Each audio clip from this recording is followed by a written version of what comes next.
वक्त की भी कमी है।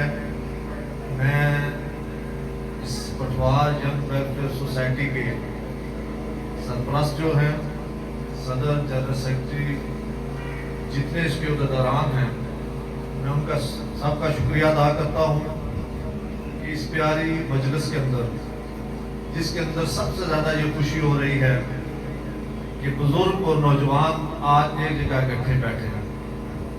और मैं समझता हूँ कि जिस सोसाइटी के अंदर नौजवान बुजुर्गों की रहनुमाई लेते हुए अमली इक़दाम करें, उस सोसाइटी को कभी ज़वाल नहीं आ सकते।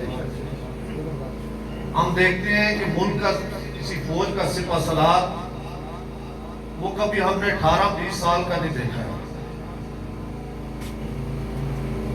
चढ़ते चढ़ते, बढ़ते बढ़ते, तजर्बे के साथ एक उम्र के बाद तरक्कियां मिलती हैं, लेकिन उसके साथ जो फौज होती है, जर्नैल तो चंद ही होते हैं, फौज लाखों में होती है। पाकिस्तान की फौज अगर 7-8 लाख है तो जर्नैल और ब्रिगेडियर कितने होंगे? लेकिन असल जो काम होता है कि उनकी रहनुमाई के अंदर वो लाखों नौजवान वो इस मुल्क की सरहदों की हिफाजत भी करते हैं और दुश्मन के सामने शीशा पिलाई हुई दीवार भी बनते हैं।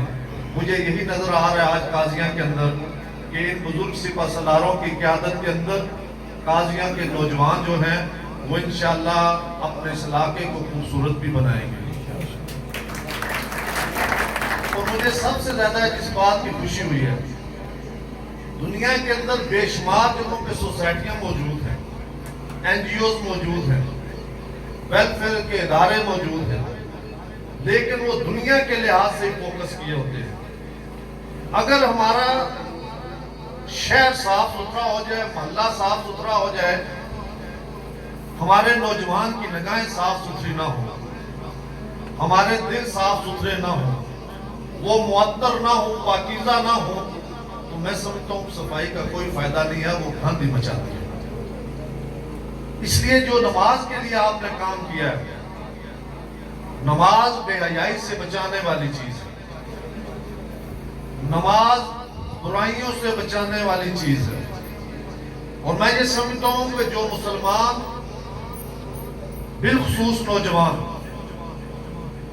उसके अंदर अगर हया का पहलू आ जाए तो दुनिया और आखिरत के अंदर वो कामयाब नौजवान है, अल्लाह की रजा से नसीब होने वाली है और जन्नत इंशाअल्लाह उसकी मुस्तहिक होगा इंशाअल्लाह। मैं नौजवान मौजूद है, मैं सिर्फ एक वाक़या आपके सामने कि हमारा दीन क्या सिखाता है।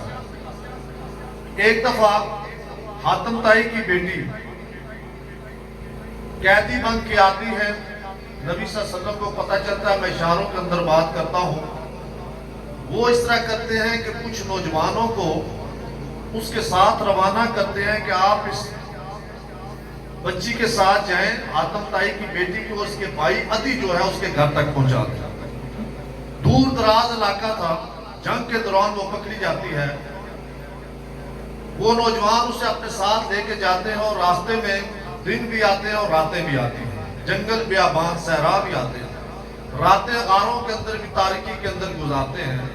तो कई दिन का सफर करके वो जब अदी की बहन उसके घर तक पहुंचाते हैं, खूबसूरत नौजवान है, तो भाई जब अपनी बहन को देखता है तो साथ ही उससे पूछता है, बहन तू रातों का सफर करती रही है, तन्हाई और खलवत में नौजवानों के साथ रही है, और तू खुद भी एक नौजवान है, लड़की हो। और अदब के माशरे का आपको पता था कि वो किस किस्म का माशरा था, बेहयाई का, इज्जत महफूज नहीं थी, चादर और चारदीवारी का कोई तकद्दस नहीं था, औरत को औरत नहीं समझा जाता था, पाँव की जूती समझा जाता था, और एक दूसरे की ख्वातीन को शायरी के जरिए से ऐसे ऐसे चीज से उससे लक़ब से पुकारा जाता था कि शर्म का मुकाम होता था। उस माशरे का रहने वाला वो भाई अपनी बहन से पूछता है कि भाई बहन तू यहाँ पे सफर करके पहुंची है, खलवत में कई रातें गुजारी है, क्या मैं तुझे अपनी बहन कह सकता हूँ? बहन की आंखों में आंसू भी आते हैं और चमक भी पैदा होती है। वो कहती आती ये दुरुस्त बात है कि मेरे और तुम्हारे जिस्म के अंदर जो खून दौड़ रहे की बात है, जिस माँ का मैंने दूध पिया उसी माँ का तूने भी दूध पिया है। रब्बे काबा की कसम मेरे भाई, اس رستے کے اندر جو میں نے ان نوجوانوں کی آنکھوں میں اپنے لیے شرم و حیا اور احترام دیکھا ہے، آج تک تمہاری آنکھوں میں اندر بھی میں نے اپنے لیے نہیں محسوس کیا۔ یہ وہ ہے جو نبی صلی اللہ علیہ وسلم نے نوجوانوں کو بنایا ہے، سنوارا ہے۔ صفائی نصف ایمان ہے، لیکن ہے کہ اگر کسی نامحرم کو دیکھو تو آنکھیں جھکا دینی چاہیے۔ یہ وہ چیزیں ہیں، مجھے خوشی ہے کہ آپ کی سوسائٹی اس پہ عمل کر رہی ہے، اور یہ بھی حقیقت میں ہے کہ ہر کام حکومت کے کرنے کے نہیں ہوتے۔